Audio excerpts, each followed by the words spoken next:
From the Newstalk ZB newsroom, this is Newsfix. In this update, shock continues after multiple people were killed at a major Sydney shopping centre. At least 6 people have died, several others are in a critical condition after being attacked by an armed man at the Westfield Bondi Junction Mall. Australian Prime Minister Anthony Albanese says the centre was a scene of shocking violence, but also humanity and courage. Our brave police, our first responders, and of course everyday people who could never have imagined that they would face such a moment. The world is watching on in trepidation as Israel-Iran tensions flare. Iran's expected to deliver an attack in retaliation after Israel bombed its consulate in Syria, killing at least 13 people.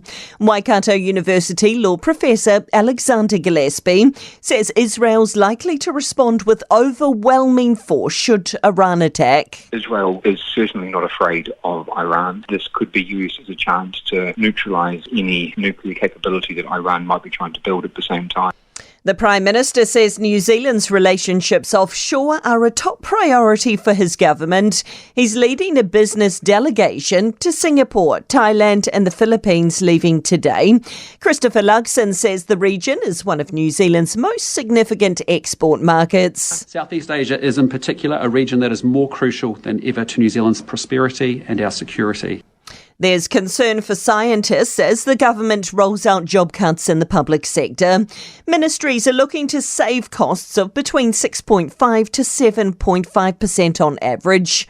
Former New Zealand Institute of Agricultural and Horticultural Science President John Hickford says OECD countries are spending 4 times the amount New Zealand does. We know it's a really good investment. It's not often you can see a return on investment of 17% per annum, but the evidence is there for agricultural science. And that's news. I'm Donna Marie Lever. To sport, Warriors coach Andrew Webster's commending their recovery from a slow start as they battled to a 22-all draw with the Sea Eagles in their NRL clash at Mount Smart.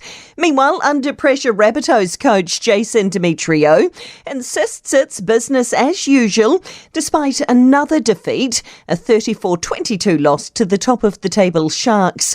The Eels beat the Cowboys 27-20. Coach Clark Laidlaw feels Super Rugby's Kiwi Derbies bring out the best in the Hurricanes. Their 36-23 win over the Chiefs in Wellington gives the Canes a victory over all other New Zealand sides this season.